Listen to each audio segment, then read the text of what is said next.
Welcome to the Interstellar Song Contest! Oh boy, there was a lot of stuff in there, some exciting stuff, some spoilery stuff. Let's talk about it. Hello, welcome to Culture Filter, my channel where I like to talk about all the geeky pop culture that I like and consume, and me and my daughter are here to review the Interstellar Song Contest episode of Doctor Who. Ooh, there was a lot going on there. Lots to talk about. Lots to talk about. Mostly good, I think. Yeah, I didn't find anything bad. Yeah, I will address there's some things I need to think about more around the politics of the episode, maybe, that I think on, but there's also just as an episode. So I'll kind of briefly touch on the politics side of things, but I'm not going to massively go into that this review, because this is more of a vibes review of like how good an episode it was. And I think they're kind of two different things. So I will go into that at some point, but not necessarily much today. But overall, without any spoilers, I thought it was beautifully shot. I thought some of the visuals on it were amazing. It sounds horrible to say, but like when all the bodies were floating out, it looked amazing. Did look beautiful. It looked, the way they framed it, and they had all this kind of like cascading plume of bodies rising up out of the thing. A little bit morbid, but it did look fantastic, and I think there were lots of really great shots throughout the whole episode, so it looked really good. Isn't that technically a spoiler? No, because that was in the trailer. Ah, okay. No, yeah, good point. I don't know what was in the trailer. Good point, but that was in the trailer, so I think that's okay. I thought there was some really great stuff from both from both Belinda and the Doctor in terms of performances. There was some really powerful moments from both, which we'll talk about in a bit. And yeah, anything else you want to say, non-spoilers? I can't say anything without going into spoilers. Well, then let's get into spoilers then. So, this is obviously, Eurovision is tonight. This is obviously due to tie in with Eurovision. Yeah, we are also going to watch Eurovision. Oh, hello. Oh. Okay, we'll be down in a bit.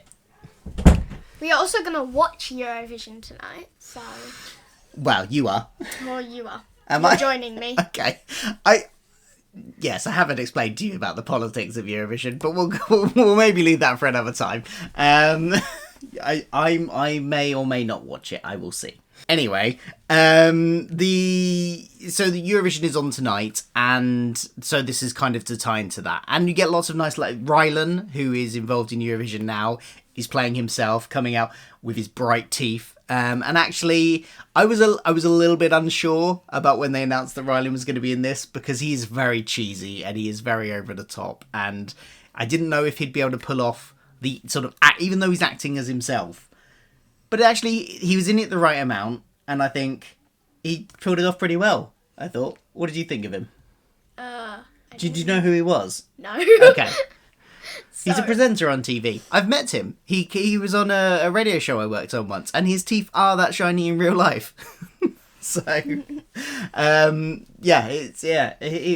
didn't mind him at all. I was slightly worried that he would slightly spoil the episode for me, but actually it was all right. And then you got Graham Norton, the hologram, turning up a bit later as well. That was at the end, especially when he announced it. Yes. The big moment, which we'll get to at the end of the review. Yeah, so it was nice to see them, and those ties into Eurovision were quite nice. There was one thing I noticed about the poster for the company and it being the Poppy Corporation. And last week we got the little vision of the space baby whose name was Captain Poppy, and I wonder if they're related. We've heard rumours that the space babies might be involved in the finale. That's certainly speculated, at least from their appearance last week. So what's this link? Did space babies go off and found this company, which then destroyed Helios? What's the link there? It'd be interesting to find that out. And is it related to Captain Poppy?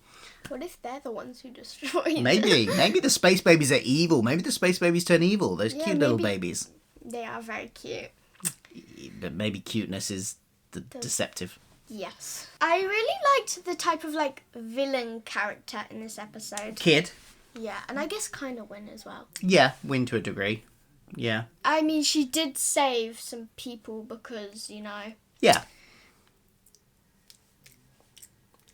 She has a conscience. You know? They were good. I think they were performed really well. The whole backstory there, and this is what I mean about the sort of politics. I'm not sure. Like, it kind of feels a little bit muddled, but it's not as bad as it could have been, I don't think. But I do need to think about it some more, because the actual Eurovision has its own political issues with, like, who they let take part. Sometimes they ban people, sometimes they don't, for doing things. I'm not going to go into it too much in this video, but there were lots of worries going into this episode that it would fall down too much on a kind of like, I don't know, either on one side or the other, people worrying about that, or that even people worrying that it would be too much in the middle and be kind of like almost dismissive of the concerns that people have about certain countries taking part. And this, I don't know if it did this or not. I mean, in one way, it kind of did that trope of, oh, you know, the villains, yes, these people have been persecuted, but they chose the wrong course in choosing violence to go against their oppressors. And that's a slightly troubling message, because, yes, of course, kids should not be killing 3 million innocent people. But he also does have a legitimate concern with what had happened to his planet and wanted to come back at that. So there's a whole lot of things going on there that make it that basically need a lot more thoughts to work out where I stand on this episode's message. I want to go into, you know how you're saying about killing and kid wanting to kill people? Yeah. It was the Doctor he didn't seem himself in a part of this episode, because he thought that kid killed Belinda, so he was like, I'm gonna watch you freeze to death or something like that. And he was, I don't know actually what he was doing, something with a hologram. He was shocking him with the hologram to induce pain. He'd already kind of defeated him by that point, and that was very an undoctor-like thing. Yeah. That he continues to inflict pain on the villain even after he's already defeated, because he's angry. And the Doctor refers to it. I mean, it's part of the plot. He's put ice in his heart here, even after he finds out Belinda isn't dead, because I think it gave him a bit of PTSD flashback to when he mentions that, you know, it's similar to when... You coming to join us, dude? To when... PTSD flashback to when all of his people, all the Time Lords, you know, got wiped out in an instant. And the fact that Kid was going to be doing this... Okay, no, dude. Don't interrupt Dad, please. And the fact that the Kid is going to do this to everybody watching, it kind of gives him a bit of a PTSD flashback, and he refers to it as putting ice in his heart. And he says it's still there at the end. And is that going to play into the next episodes? That's going to be interesting. But it's very unlike the Doctor. And you can see the disappointment in Belinda's face when she sees him shocking him. And in Susan's face, because let's get on to that. Susan, his granddaughter. I've been hoping Susan will come back into this. Carol Ann Ford, who played Susan in 1963 when it first launched, and she was the first Doctor's granddaughter. She's still playing it here, and yeah, that was like, what did I do? I gasped, didn't I? I was like, you're like, oh my god! Even though it's something that I theorised about and wanted, it was great to see it, and it's great to see her back. She's, you know, in her 90s, I think, the actress now. So you kind of needed to get her in it now if we're going to bring her back. So I'm so glad she is. And I hope we see her again next week as well, because there was this whole hint about find me. So where is she? How is he going to find her? That's very exciting stuff. You didn't know who she was. You were like, he's got a granddaughter. Yeah, I was like, what? Even though I'm sure you must have seen some of the ones with her in with me. Did you watch it was Rowan that watched the Colorized Daleks with me, wasn't it? I don't watch most of the black and white ones. No, that's fair enough. Maybe one day. Only the coloured ones. So that's very exciting, and I am very looking forward to seeing what they do with her next issue. And then we've got Mrs. Flood. Oh, whose plan seems to be going into final stages. Yeah, she's finally doing something instead of just watching the Doctor the whole time. Yes. She says that he's got the final Vindicator link, which is obviously something she needs for her experiments, because she is the Rani. Another long theorized Doctor Who villain to return, another Time Lord. And yeah, she bi-generates at the end, and we get 2 Ranis. The 2 Ranis. That's what they should call the next episode. 2 Ranis. Mrs. Flood, who seems a bit more subservient to the other one and is calling her mom and stuff like that. The younger, newly bi-generated one. I forgot to look up who the new one is played by, but very excited. I just kind of theorised that this would be the case. I still think that maybe she created the space babies. That's my theory. We'll find out if that's true. And yeah, looking forward to seeing what she does next. I've been watching the Rani classic episodes. I'd never seen them. I've been watching it with him. My only experience of the Rani before that was Dimensions in Time, in which she is very, very camp. And she's a little bit camp in the classic ones, but like not as much as I anticipated her being. So, you know, what did you think of her in the classic ones? Mark of the Rani and Time and the Rani. Yeah, good. Yeah. Evil, of course. Yeah, I think it'd be interesting to see what they do with her, because I think she's not as well regarded as someone like the Master in terms of a villain of the Doctor. So that gives more scope to improve upon, perhaps. I want to go into the whole, like, what's her name? Cora backstory. So she was going to perform, and then all the stuff happened. She's with Belinda when they find out that she's actually one of the Hellions. And that she got her horns removed at the back of her head.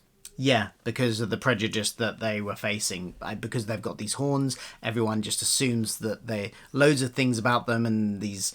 It's basically racism. It's racism against the Hellions, and so she just sort of disguised herself as a non-Hellion in order to be able to enter the song contest, and this feeds into the backstory. And it's a very Doctor Who type story to do, to use this allegory for, racism on Earth. This is the kind of thing that has happened to people around the world on our own planet, and so it's kind of showing like the 2 ways to address it. She in the end does it. Her story resolves with her singing this really powerful song in her own language, which is a lovely song. We'll talk more about the songs in a minute in the episode, but that was a lovely song, really powerful, even though we didn't know what she was saying. It's just the emotion in the singing was fantastic, and that's kind of showing the world that the universe, the galaxy, whatever it is, that they're not all what they think they are. And that's a lovely message, if only people would really do that in real life. But, I need to think more about the whole politics of it all. But it was a sweet and lovely ending, and, brought the emotions out a bit. It was a very emotional bit. And, yeah, I think it was good. The songs... Mm-hmm. I was going to go into something else, but okay, the songs. Okay, what were you going to go into? I was going to go into near the end what happened on May the 24th. Yeah, which is next weekend. Yes, so apparently the hologram of who... Graham Norton. That. Something about disintegrating and that the world was destroyed on May the 24th. And then at the end... we get a big explosion through the TARDIS doors. Yeah, leading very much into the next episode. Yes. Very exciting. So the songs. Yeah, the songs. I really liked the first one. Yeah. It got interrupted by them all getting blasted into space. Sadly. Yeah, I really liked the end one. And what about the one with that weird... I don't know what it was. It was like a duck Some thing. kind of creature, yeah. Like, well, that was very Eurovision. That was very Eurovision coded, that one. It was like the kind of wacky one. It's like the guys the other couple of years ago that did the performance in banana costumes. That it was kind of that kind of vibe. I actually remember that. Yeah, it was something like that, and I loved that one. I think it was my favourite one. Wacky and crazy, and I voted for it. But that's the kind of thing you get in Eurovision. So good that they represented that side of it as well. But let's face it wasn't a great song. And then we had, I think, a snippet of one other song in there, which kind of was like, yeah, it's all right. We only got the one sort of full song at the end. Maybe nice to get some more, but It probably wasn't space for it. Doctor and Belinda. So the Doctor giving his... They both had great moments. Actually, let's do Belinda first, because that came chronologically first. Her moment where she thinks the Doctor's dead, and she has a panic attack. She has a panic attack about being there on her own, not knowing where she is. And she performs that so well. And it's the first time, really, that I felt like that's a realistic thing of what a companion would do if they suddenly found them. There's been other instances where the companion has thought the Doctor has died or they've been abandoned somewhere, and they've kind of been quite like, not panicked at all, but a bit kind of like, oh no, but still maintaining composure. Belinda absolutely breaks down at this point, and I think that's what most of us would do in that situation. Definitely, I would. So it felt really realistic, and it was nice that Cora was there to bring her out of it. So that was a really good moment from her, and then the Doctor's speech to Kid when he's... The bit where he first says the bit you mentioned earlier, where he says, he's going to watch him die. And it's like, ooh. But it is a really powerful speech. The emotion's really coming across, and it does feel like it has echoes of when the Daleks took Rose in the series 1 finale. Did I watch that one? I think I did. Yeah. I don't remember anything about... Well, the Daleks are up on the screen. The Doctor think Rose has been disintegrated by the android, and he's doing a very similar speech in many ways. And it had a sort of similar beats to it. I remember. But it was a very powerful moment. But it did get a little bit undoctory towards the end. But that's I think that's part of his arc, and I think that's going to play into next episode as well, maybe. So be interesting to see where that goes. But it was a good moment. No, I think that's it. We've talked about the Rounding. We've talked about the Susan. They were all the big bits, and I'm very much looking forward to seeing where it goes. I think this was overall, as an episode, I think this was a good structured episode. It was an enjoyable episode. Like I say, I need to think about the politics side of it a bit more, but if taking it apart from that, which is hard to do because it is very connected to Eurovision, if this was an episode that had nothing to do with a song contest or nothing linked to Eurovision, it would be a great episode. The fact that it crosses over with the politics of Eurovision makes it a bit more messy, but I need to think more about that, so I'm not going to instantly make any judgments on that. So far, I think this was my favourite episode of the season. More so than the one with Ruby in, because that was your previous favourite. Yeah, but I just feel like there wasn't enough Doctor in that. No. That would be my second favourite because Ruby's in it, but Ruby might be in the finale as well. She might be, yeah. That might be my new favourite because she's in it then. And the Doctor. Yeah. Yes. So... Cool. Excellent. Well, we'll be back for more reviews then, and I will have some videos probably talking about Susan and the Rani in the middle of the week. So do subscribe down below for more of that. Like and subscribe. Like and subscribe.